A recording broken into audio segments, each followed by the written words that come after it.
Assalamualaikum warahmatullahi wabarakatuh dan salam sejahtera semua. Minggu ini, minggu yang ke-9, kita akan bincang tentang topik yang kelima, iaitu tentang teori-teori pembelajaran. Di sini kita cuba bincang tentang teori pembelajaran konstruktivis yang melibatkan Piaget dan Vygotsky.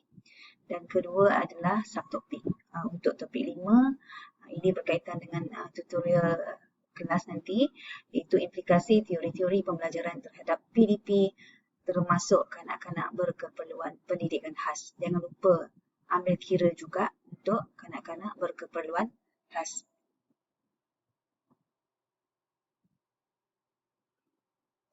Hasil pembelajaran kita sekarang ni belajar tentang teori-teori pembelajaran iaitu Vygotsky dan Piaget dan implikasi terhadap PDP di dalam bilik darjah. Kriteria kejayaan, kamu kena mahir menganalisis sebab C4 ya untuk CLO bagi topik ini, menganalisis teori-teori pembelajaran dan implikasi terhadap PDP dalam bilik darjah dengan tepat. Kalau kita nak tahu apa yang dimaksudkan dengan konstruktivisme, ia merupakan kajian tentang pembinaan pengetahuan kan. Jadi ini adalah antara prinsip-prinsip yang kita kena tahu. Yang pertama, kalau kita melihat berkaitan dengan pembinaan pengetahuan, kemahiran atau nilai, semestinya dia melibatkan pembelajaran berpusatkan murid.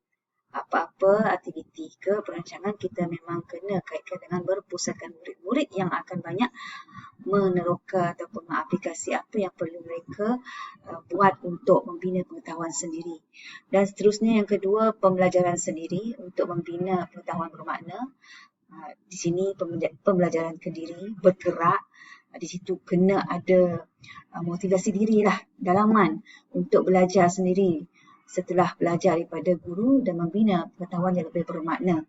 Seterusnya mengaplikasi pengetahuan dan ini melibatkan pemahaman pengetahuan sedia ada. Sebab itu pengetahuan sedia ada itu kita boleh kembangkan.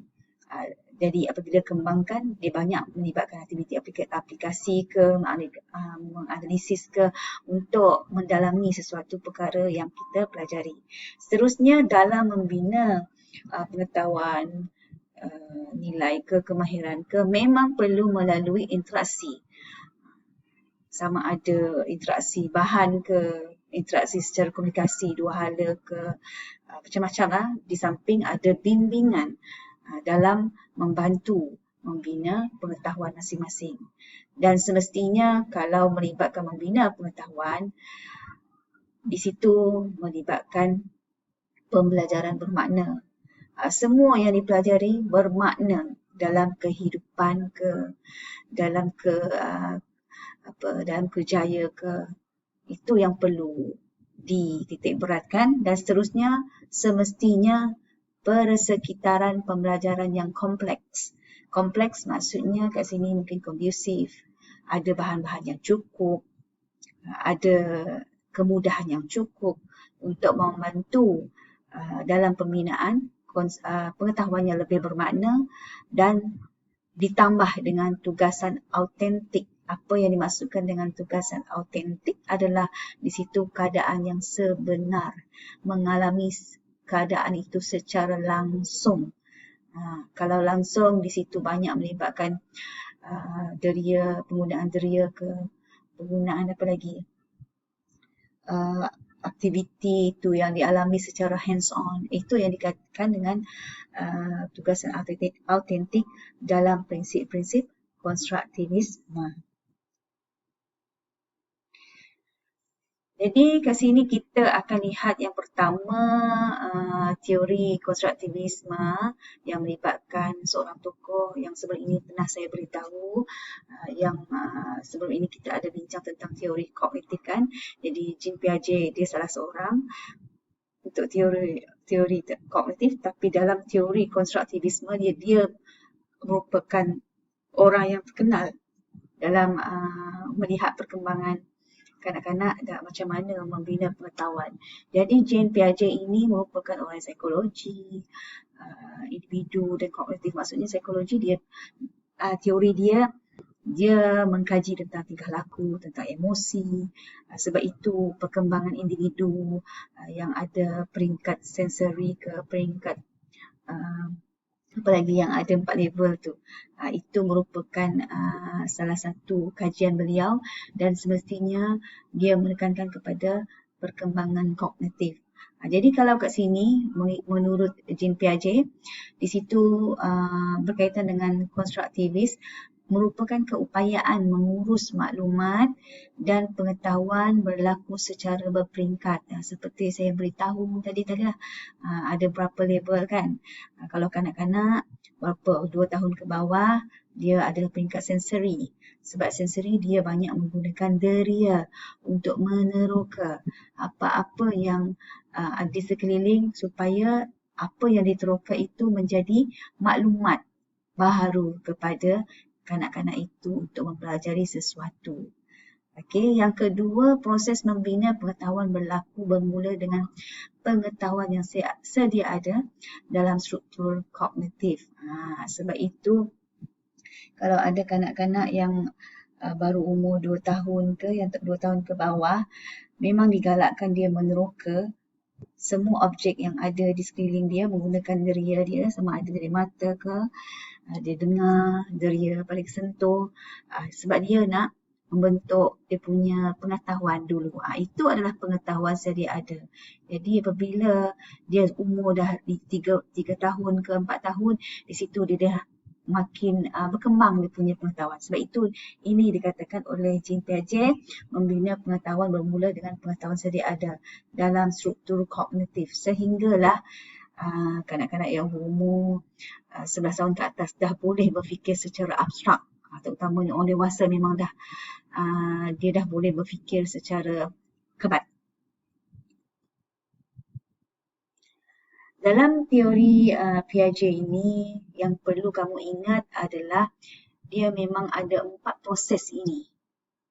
Kalau ingat 4 proses ini, proses kognitif, itulah Piaget yang melibatkan skema, asimilasi, akomodasi dan ekuilibrasi. Jadi seterusnya kita akan tengok apa yang dimaksudkan di setiap oleh proses kognitif. Kalau kita lihat untuk skema, skema merupakan struktur asas mewakili pengetahuan mental seseorang. Kita ni, sekarang ni kamu kan belajar di tingkat LPG, mestilah kamu melalui perkara yang paling asas bila kamu masa kecil dulu. Itulah pengetahuan kita asas dulu, sehinggalah kita dapat kembangkan sehingga kita boleh berfikir secara abstrak sesuai dengan peringkat umur kita sekarang ini. Kalaulah umur kita sekarang, contoh umur saya dah 41 tahun tapi contohnya rasa panas pun saya tak tahu. Itu bahaya, itu mungkin ada problem lain lah. Rasa panas maksudnya kita dah ada deria sentuh kat situ masa kecil lagi, kita dah tahu mana sesuatu yang sejuk, sesuatu yang panas. Di situ dah asas dah. Itu dimaksudnya skema tu dah ada dalam fikiran kita yang mewakili pengetahuan mental. Jadi skema dibina semasa kanak-kanak cuba mencapai kefahaman tentang sesuatu dan bertindak kepada pengalaman fizikal di persekitarannya. Seperti yang saya beritahu, kenapa berkaitan dengan pengalaman fizikal? Sebab peringkat kanak-kanak ini, yang asas ini dia perlukan deria untuk dia terokai. Apabila dia terokai, dia tahu bertindak. Jadi bayi yang baru lahir mempunyai skema yang terhad. Memang terhad sebab dia masih lagi kecil, belum lagi berkembang. Sebab itu dia cuma boleh buat apa yang dia mampu peringkat usia dia. Contoh menghisap, meraba, memegang. Kalau tengok bayi yang baru 3 bulan apa semua kan, dia dah hisap jari dia, dia dah tahu. Dia dah boleh merasa jari dia dan dia boleh mendengar kalau bunyi yang bunyi yang menenangkan. Sebab itu kalau di taska dia kenapa ada masa tidur terutamanya selepas makan tengah hari. Mereka akan tidur dan sambil diperdengarkan dengan bunyi lagu ataupun melodi yang menenangkan. Di situ dah dia tahu kalau dengar muzik macam tu, tiba dah masa tidur mereka rasa relax. Jadi kat situ mereka dah tahu, dah faham bunyi itu untuk apa. Okey. Jadi apabila kanak-kanak membesar dan di situ mereka dah boleh membina skema perlakuan. Contohnya menyentuh, mencengkam, membaling. Apabila dah umur dia dah makin meningkat, maksudnya skema dia tadi cuma di fikiran dan yang asas-asas saja, sekarang dia dah boleh kembangkan. Sebab itu kalau kita lihat perkembangan prakonflik untuk yang peringkat kedua, di situ kanak-kanak umur 4 tahun hingga 6 tahun, mereka dah boleh membuat tindakan yang dari segi perlakuan. Kalau mereka dah tengok bola tu, mereka dah boleh anggap bola itu dibaling, dan mungkin bola itu boleh ditendang. Itu dah ada kembang dia punya skema tadi. Lepas itu semakin kanak-kanak membesar, skema baru akan terbentuk dan skema sedia ada akan diubah suai dan bertambah luas. Seperti yang saya beri contoh tadilah. Kalau contoh yang sejuk panas tadi kan. Bila kalau dia rasa panas, tangan dia refleks teruskan. Dia tak nak pegang sebab takut nanti kulit dia sakit ke apa, melecur kan. Jadi bila dia dah tahu pegang panas tak macam cerit tu, next time dia akan tahu benda yang panas mana yang boleh dikaitkan. Mungkin tentang api ke, apa lagi, enjin motosikal ke, itu dia dah boleh kembangkan skema tentang panas. Okey, jadi maksudnya dah skema itu dah diubah suai dan bertambah luas. Perkembangan skema kognitif disebabkan oleh hasil interaksi seseorang individu dengan persekitaran fizikal dan sosialnya. Itu yang maksudkan dia dah boleh interact dengan bahan, dia dah boleh interact dengan persekitaran secara fizikal. Itu maksudnya skema dia terhasil, berkembang. Okay, skema kognitif membantu kita menggunakan perwakilan simbol secara mental dan mengamalkan cara-cara berfikir. Melalui skema tersebut, kalau seseorang kadang-kadang yang mengalami masalah, dia tak dapat nak explore dengan lebih jauh tentang sesuatu yang dipelajari. Dia akan setakat tu je, kalau pandai-pandai saja. Maksudnya kalau skema kognitif tu yang boleh menggunakan perwakilan tadi, menyebabkan kita boleh berfikir dengan lebih jauh. Contoh tadi yang saya beritahu kan, panas boleh dikaitkan dengan objek-objek yang lain.